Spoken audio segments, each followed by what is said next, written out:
Y bueno, voy a hacer el sonido de cortadora de pasto. La mierda. A ver, este momento es importante. A veces me ahogo cuando lo hago.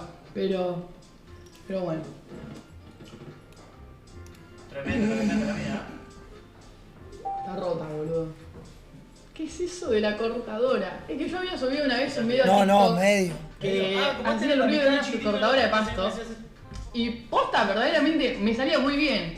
No da más. ¿No la hizo? Pero porque lo hacía cuando yo estaba rubia incluso. Después no lo quise hacer nunca más en la vida.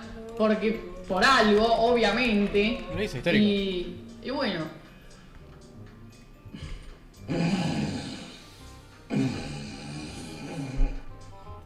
Pinchado. Hasta ahí llegó.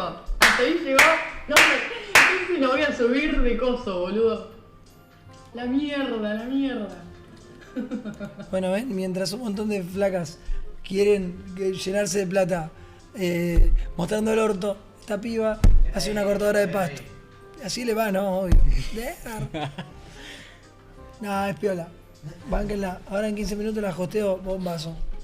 Arriba no, Posta, eso es una mina que va a llegar lejos. No por la cortadora de pasto.